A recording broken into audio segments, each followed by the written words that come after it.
আসসালামু আলাইকুম বন্ধুরা, সকলে কেমন আছো? সবাইকে জানাই শুভ সকাল। বন্ধুরা, শীতের যে আগমনী বার্তা সেটা কুয়াশার মাধ্যমে এই যে তোমরা দেখতে পাচ্ছ।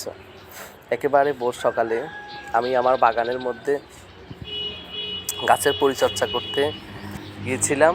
দেখতে পাচ্ছ, এটা হচ্ছে আমার বাগানের 3 মাসের সিম গাছ। ফুল আসা শুরু করেছে। বন্ধুরা, 3 মাসের সিম গাছের 3 মাসের ভিতরেই তোমার এটাতে ফুল চলে আসে এবং মাশাআল্লাহ ভালো ফলনই হয়।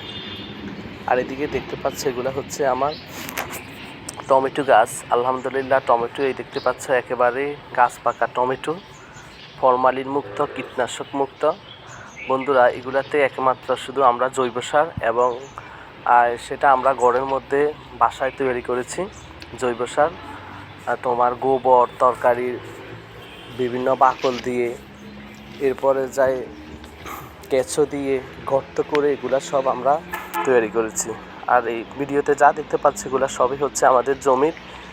এগুলা হচ্ছে পালং শাক। আর এইদিকে দেখতে পাচ্ছ, এই তো এগুলো একেবারে পিওর পালং শাক। বন্ধুরা, বাজারে গেলে একেবারে এখন বোঝা যায় যে তরু তরকারি এবং শাকসবজির কি হিউজ পরিমাণ দাম। বন্ধুরা, এটা হচ্ছে এই তো এগুলো হচ্ছে যাই তোমার লাল শাক। এই হালকা কিছু লাল শাক তোমার 50 টাকা 60 টাকা করে আটি বিক্রি করে। এগুলা রোপণ করলাম আলহামদুলিল্লাহ। এগুলা সবগুলা হচ্ছে এগুলা অন্য একটা শাক, আমাদের দেশ গ্রামে এটাকে কি বলে আমার সঠিকভাবে আসলে মনে নাই, তবে এই শাকটাও খাওয়া যায়। দেখতে পাচ্ছ একেবারে শীতের সকাল, কুয়াশার আচ্ছন্ন। এটা হচ্ছে পেঁয়াজ গাছ, আমরা রোপণ করেছি। এটাও পেঁয়াজ গাছ। এদিকে সিরিয়ালে এক সাইডে আমরা পেঁয়াজ গাছ রোপণ করেছিলাম। এই হালকা কয়েকটা বাসায় ছিল, এগুলো রোপণ করে দিয়েছিলাম, যে ফার্স্টবার ট্রাই করছি যে দেখি ইনশাল্লাহ পেঁয়াজ হয় কিনা। আর দেখতে পাচ্ছি একেবারে শীতের সকালে শীতের আমেজে যেটা হচ্ছে কুমড়া ফুলের যে পরাগায়ন হচ্ছে একেবারে ন্যাচারাল। বন্ধু, তুমি যদি এইভাবে এই প্রকৃতি দেখতে চাও, তোমাকে অবশ্যই গ্রামে আসতে হবে, গ্রামের মাটির সাথে মিশতে হবে।